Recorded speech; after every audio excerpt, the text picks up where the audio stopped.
Okay, good morning. This is Hey, Tim Downs from Vision Delivery. And Tim, understand that you have some other businesses as well. So first of all, tell me who you are. yeah, Tell me in your own words what you actually do and how long you've been doing it for. okay, all right, I will. Um, I am. I've managed a number of businesses in my career. I spent a large part of my time running a business that sold eyewear, optical frames, and sunglasses into the retail outlets. We spent about 18 years doing that and built it up from a complete startup to the end where we were turning over about 30 million. Subsequent to that, I bought a little business in Kent. That was a business that specialized in supplying retailers and restaurants with specialist IT, touchscreen monitors, receipt printers, etc. And that business I bought and then sold again about 2 years later. We hit a bit of a purple patch with it and were very successful, and a big trade investor came along and bought it. So that was a very happy and successful story. Alongside of that, I have done quite a lot of consulting work for people, businesses wanting to do things, wanting to get their business from one place to another, and I help them achieve that with some of the skills I've developed over the years. A lot of those are financial. I am originally an accountant, and that has always served me very well in that mission. My most recent project was a business in Kent, actually, that had come through the lockdown periods very successfully trading online, and suddenly found coming out of lockdown that the landscape had changed quite a lot and that the business model needed to be changed quite a lot. And it found it was losing money as a result of that. So we were able, over a 3 or 4 month period, to change that business model and get it back to profitability, which the owner was very happy about. So I'm currently, most of my projects are around online businesses because that's where there's a lot of change currently, I think.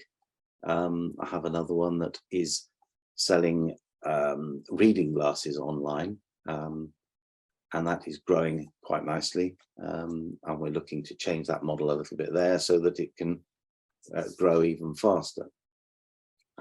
So that's my consulting activity. I have more recently set up a new business, an online furniture business called Design in the Sand.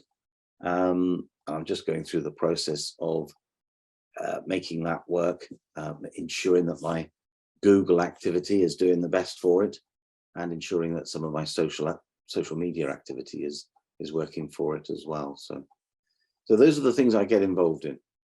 Oh, that's great. That's great. Does that all make sense?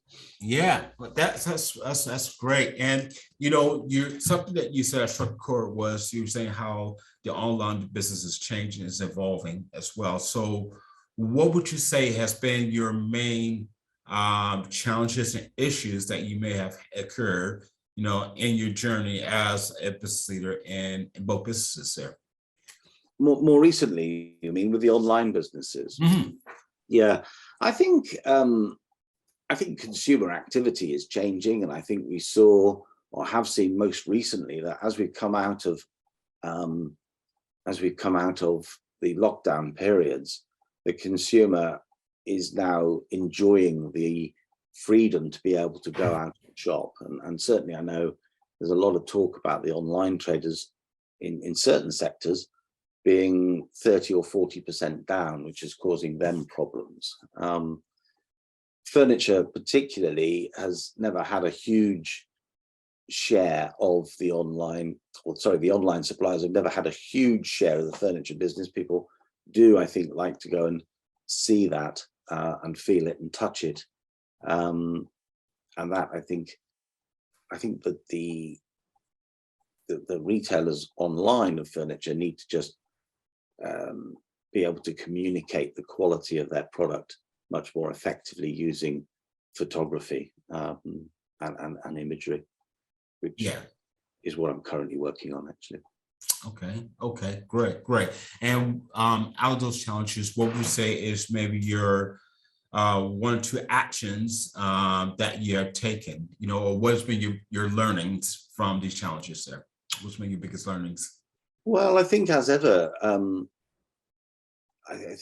businesses need to recognize that the landscape is forever changing, and trying to track that and trying to Yes. watch and see and ensure that the business is reacting appropriately to that ever-changing landscape. I think that's a challenge for all of us in business. Sure. And with I guess when COVID, and I think we're just starting to come out of it, but how did COVID-19 impact your business? I think for my consultancy business, it meant there were far fewer projects around, because I think the need was very much to run a business to cope with the lockdowns and all of the problems that brought along. As we're coming out of it, it's presented opportunities, one of which I mentioned a little bit earlier, and there are others too. I think we are beginning to understand what the new normal is. Of course, we're currently being faced with all sorts of other challenges and problems, but I think we can see those as more normal than the COVID lockdown period. I see. That's good. And what would you say? I mean, you talk about these challenges there. What have you, or measures will you put in place so far to help overcome these business challenges that you have? I think, I mean, every situation is different, isn't it? But it's often about a head-to-toe review of the business. What can we do better? What can we do to offer more product? What can we do to improve our margin? What can we do to improve our sales? What can we do to reduce our costs? With the very straightforward objective of improving the bottom line, increasing the beans, as I like to say. Yeah. Is that one of your favorite quotes? Yes. Yeah. Do you have any other quotes your favorite quotes that you use? Well, we bean counters have lots of those, really, don't we? But not that are coming to mind at the moment, I'm afraid. Nothing comes to mind. And I guess as a business leader yourself there, Tim, what have you learned about yourself, as a person, running your own businesses? Yeah, I think it's crucial when you're running a business, when you're part of any team. I think it's crucial to recognize what your own strengths and weaknesses are. And I know that I'm extremely analytical. I understand the numbers are always important to me. And it's always important for me in business to surround myself with people that are stronger in some of the more sensitive skills, selling skills, and product skills, and visual skills, I guess. That's good. And with that being said, who's your biggest customer? Who's your greatest customer that you have at the moment? Your best customer? Well, probably, it would be wrong and unfair of me to name anybody, but my biggest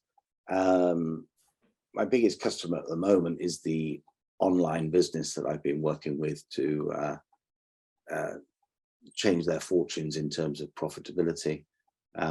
It's my two big ones are both online customers, actually, where there's a lot of change currently, and a lot of development.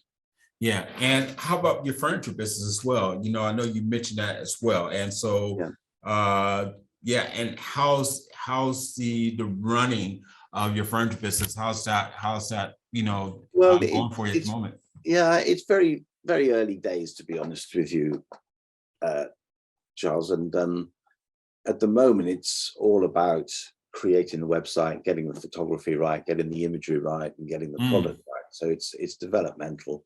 Our sales are very, very early days and few and far between, because we're not yet investing heavily in the marketing activity. But it's a fledgling business based on providing creative product and innovative product. So we have great hopes for it. That's good and good. And speaking of hope, what is most inspiring you today, Tim? Oh, today, what is inspiring me? What am I aspiring to today? Or what is most inspiring you to today? I mean, what has been really like, okay, it's been like your sweet spot. It's really inspiring. It's motivated you to keep going and to keep moving as a business leader. No, that's interesting. It doesn't take much to motivate me, I must say. I get up in the morning and once I'm up, I'm ready to go and moving. I think there's a great many difficulties in the world at the moment, but there's no point in taking any notice of that. You can only work on the positive things and make those happen, can't you? Yeah, because it's like what gets you out of bed? Why are you doing this? You know? Yeah, okay.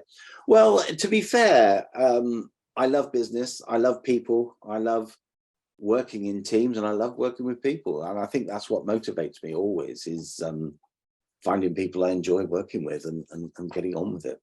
That's so good. Team And spirit.